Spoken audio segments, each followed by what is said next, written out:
Teman-teman pernah bertanya-tanya gak sih, kenapa kok pemimpin Arab itu kelihatannya diem aja melihat Palestina di Israel? Atau enggak, kalian pernah kepikiran gak sih, kenapa kok bangsa Arab ini gak bersatu aja semua buat nyerang Israel? Sebenarnya, hal itu pernah terjadi teman-teman, bahkan sangat lantang. Tapi itu begini. Ahlan pasti, selamat datang kembali di serial Baina Zamanan bersama Aneh Firman. Nah, hari ini kita akan membahas dua ideologi besar yang pernah ada di tanah Arab, yaitu Pan-Arabisme, Pan-Islamisme, dan juga hal-hal yang ada di sekitar usaha ini. Jadi, pastikan stay tune terus sampai video berakhir. Dulu, ada dua ideologi besar yang pernah ada di tanah Arab, yaitu Pan-Arabisme dan Pan-Islamisme. Sebenarnya keduanya ini lahir dari satu keresahan yang sama, yaitu bagaimana bangsa Arab atau umat Islam itu bisa bersatu melawan penjajahan, melawan penindasan, dan juga merebut kembali kehormatan. Sekarang kita akan bahas yang pertama dulu, yaitu Pan-Arabisme. Pan-Arabisme adalah sebuah paham yang intinya adalah berpikiran untuk menyatukan bangsa Arab. Bangsa Arab dari timur sampai barat itu satu. Mereka disatukan oleh bahasa, budaya, dan juga takdir yang sama. Nah, kurang lebih kayak gitulah ya Pan-Arabisme itu. Ide ini sebenarnya sudah ada sejak akhir-akhir abad ke-20-an gitulah ya. Saat dimana kehalifan Totus Maninggi pun mulai runtuh. Nah, ide ini kemudian dikembangkan lagi oleh pemikir-pemikir. Salah satunya ada Michael Aflaq dari Suriah, ada Taktawi, dan lain sebagainya. Meskipun nanti puncak hidayahannya itu ada di zaman Gamal Abdel Nasir, Presiden Mesir kala itu. Bagi mereka, kekuatan bangsa Arab ini hanya bisa terbentuk kalau mereka berada di bawah satu bendera yang sama untuk melawan penjajahan, untuk melawan dominasi asing, termasuk dominasi agama itu sendiri yang menurut mereka terlalu sempit.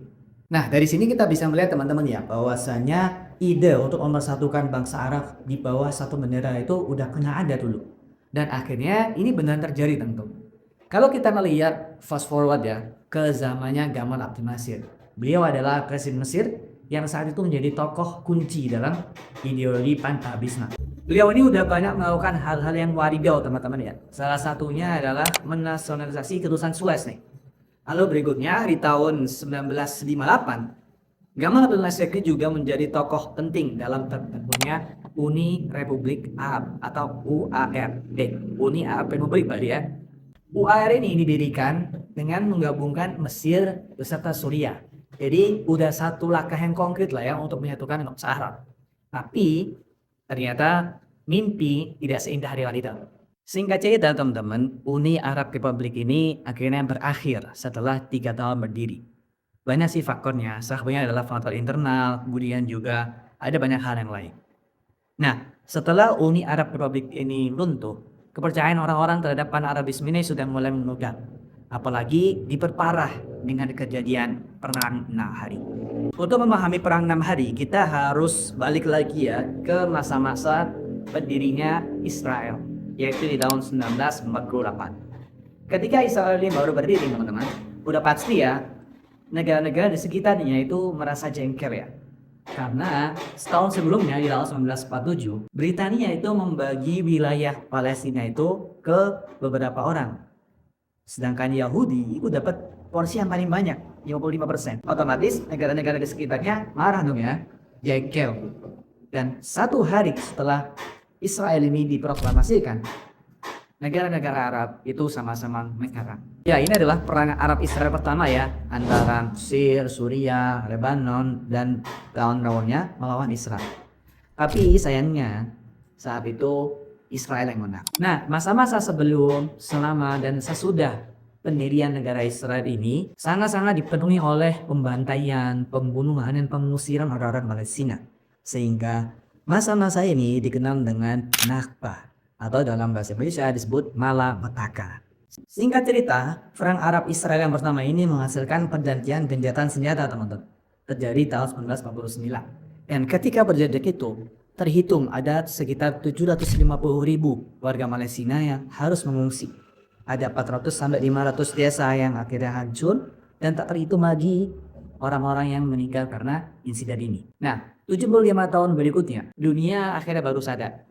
PBB baru melek terkait insiden ini. Dan akhirnya tanggal 15 Mei itu diperingati sebagai Hari Nakba. Dan asal teman-teman tahu ya, Nakba ini sebenarnya kan banyaknya adalah pengusiran-pengusiran. Ada satu benda yang dijadikan sebagai simbol dari Nakba itu sendiri, yaitu kunci. Berat kan kunci? Nah, orang-orang Palestina yang terusir tadi semua masih membawa kunci rumahnya. Dan itu tandanya mereka ada harapan untuk kembali kan. Jadi sayangnya sampai hari ini mereka tak pernah kembali lagi ke rumah mereka. Setelah gencatan senjata itu, situasi mulai membaik teman-teman. Tapi ada percikan-percikan kecil yang terjadi di sekitar. Ya kan bayangin aja lah ya, negara-negara besar, negara-negara yang udah banyak ini ya, lawan negara kemarin sore, tapi ternyata kalah gitu kan. Rasanya kan ya sakit lah ya. Nah karena itulah sebenarnya kondisi saat itu ya damai sih, tapi tegap aja. Dan percikan-percikan peperangan itu terjadi di mana-mana. Puncaknya saat 1960-an awal gitu ya. Saat itu juga terjadi perang dingin nih antara Amerika dan Rusia. Nih. Di samping itu, pan-Arabisme itu kan juga mulai muncul ya. Apalagi terbentuk Uni Arab Republik tadi antara Mesir dan Suriah yang salah satu tujuannya adalah untuk sama-sama menyerang Israel. Puncaknya ada di bulan Mei tanggal 15-an ya 1967. Saat itu pecahlah perang antara Arab dan Israel dan ini disebut sebagai Perang Arab Israel kedua atau dikenal dengan sebutan Perang 6 Hari. Mesir bersama teman-temannya ya, ada Suriah, Jordan, Lebanon, dibantu juga dengan Irak, itu melawan Israel.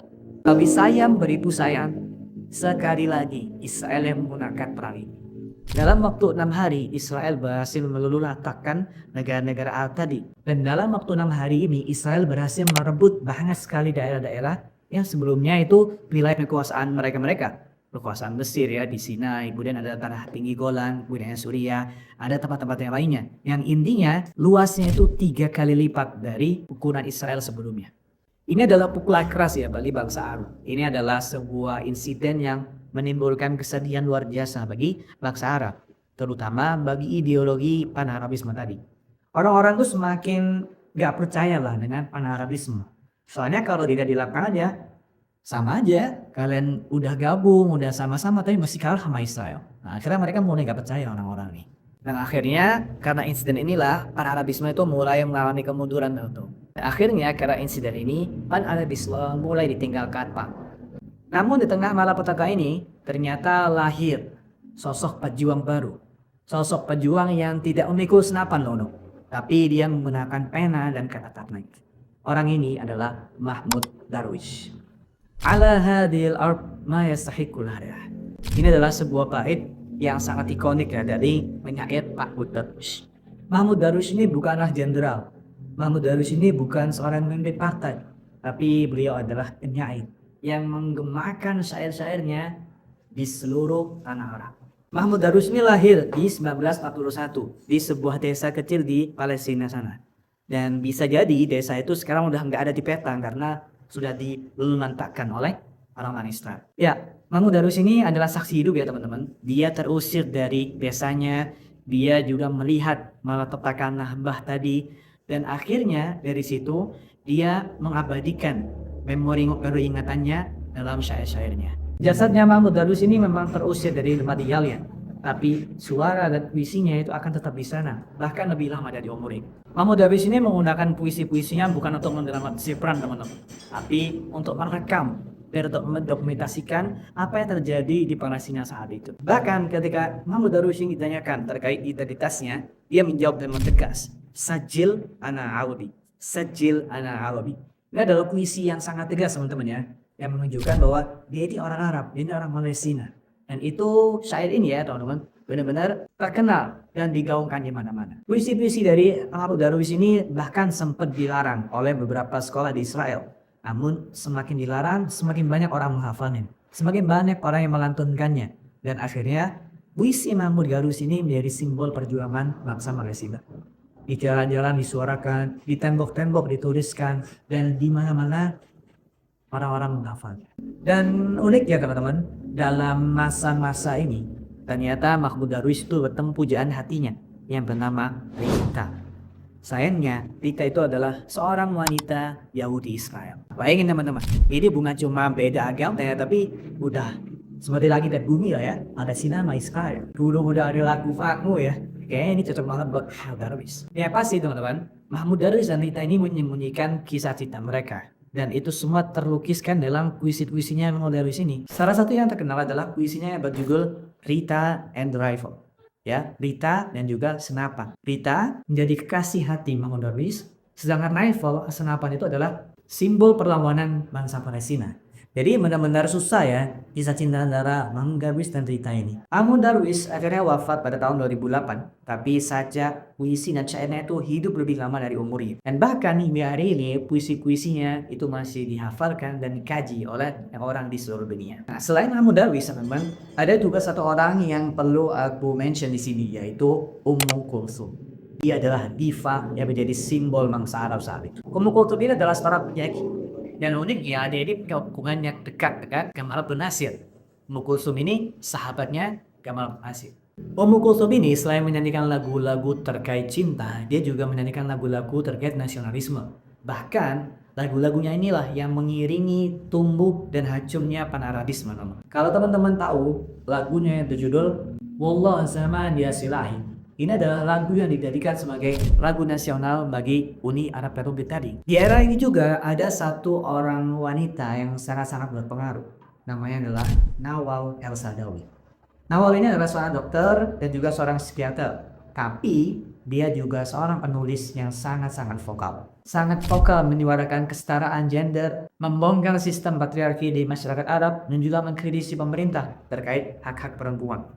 Nawal El-Saadawi ini adalah suara yang langka, teman-teman ya. Bukan cuma untuk orang-orang Arab, tapi untuk orang-orang di seluruh dunia, terutama perempuan. Dan bisa kita lihat teman-teman, di era pan-Arabisme dan perang Arab Israel ini, ternyata nggak cuma politik yang bergemuruh, tapi sastra dan juga kesenian itu sangat tumbuh subur di era ini. Kita bisa melihat tokoh seperti Imam Darwis, seorang penyair, kemudian ada Ummu Kulsum, seorang penyanyi, Nawal El-Saadawi, seorang penulis yang sangat-sangat berpengaruh, dan itu semua bisa kita jadikan pelajaran. Di samping ideologi pan-Arabisme, kita juga harus mengenal yang namanya pan-Islamisme. Kalau pan-Arabisme itu tadi didasari oleh kebangsaan, maka pan-Islamisme itu didasari oleh kesadaran bahwasannya orang-orang Islam di seluruh dunia itu harusnya bersatu di bawah bendera keislaman. Sebenarnya pemikiran pan-Islamisme itu berkembang dari perenungan tokoh-tokoh yang salah satunya adalah Jamaluddin Al-Afghani. Nah, Jamaluddin Al-Afghani ini mengajak umat Islam untuk kembali ke Al-Quran dan juga ajaran-ajaran yang unik. Karena dia melihat banyaknya tafsiran-tafsiran, banyaknya pemikiran-pemikiran itu menyebabkan umat Islam terpecah menjadi golongan-golongan. Jadi dia itu mengajak umat Islam kembali lagi bersatu. Nah, terlepas dari pemikiran Al-Afghani terkait pan-Islamisme ini, tapi semangat dari pan-Islamisme itu menyebar dan juga mempengaruhi, memberi inspirasi bagi banyak orang. Kita bisa melihat teman-teman saat itu orang-orang Arab di Hijaz melakukan pergerakan. Kemudian ada juga Ikhwanul Muslimin di Mesir. Kemudian ada juga gerakan Said Nursi di Turki. Bahkan sampai di Iran, saat itu ada juga revolusi Islam Iran. Dan itu semua ya, meskipun berbeda-beda, tapi punya semangat yang sama, yaitu menyatukan umat di bawah panji-panji Islam gitu. Secara konkret ya, bukti dari adanya pan-Islamisme sebenarnya memang susah untuk disebutkan. Tapi semangatnya tadi loh, itu menyebar dan bahkan ada sampai sekarang. Kita bisa melihat teman-teman, terbentuknya Liga Muslim Dunia, atau bisa disebut Ar-Rabitah Al-Alam Al-Islam. Dan juga setelah itu kita juga bisa melihat ada Organization of Islamic Conference, atau biasa kita sebut sebagai OKI ya, Organisasi Konferensi Islam. Ada juga Islamic Development Bank dan yang lainnya. Dan ini semua adalah contoh dari semangat pan-Islamisme tadi. Sebagai suatu ide, pan-Islamisme ini memang sesuatu yang menarik ya, terutama bagi orang-orang Islam dalam menghadapi tantangan zaman yang sekarang sudah berada di masa-masa modern ini. Dan dari sini kita sudah berkenalan teman-teman dengan dua ideologi besar, yaitu pan-Arabisme dan pan-Islamisme. Memang ya, orang-orang banyak mengira kalau kedua ideologi ini adalah dua kutub yang berbeda. Yang satunya itu menawarkan sekularisme, yang satunya menawarkan agama. Tapi sebenarnya bisa kita lihat bahwasanya dua ideologi ini saling melengkapi. Yang satunya menawarkan tubuh, yang satunya menawarkan jiwa. Yang satunya itu mempertahankan tanah, yang satunya mempertahankan agama. Dan kalau menurut kalian gimana belum? Apakah baiknya orang-orang Arab ini bersatu lagi seperti di pan-Arabisme, atau orang Islam aja yang bersatu seperti di pan-Islamisme? Atau mungkin lebih baik seperti sekarang aja, udah terpecah-pecah aja. Silakan tulis pendapat kalian di kolom komentar. Itulah tadi seri Baina Zamanain untuk hari ini. Kita akan ketemu lagi di video berikutnya. Terima kasih yang udah nonton sampai habis. Ilan Deko, video Al-Qadim. Salam.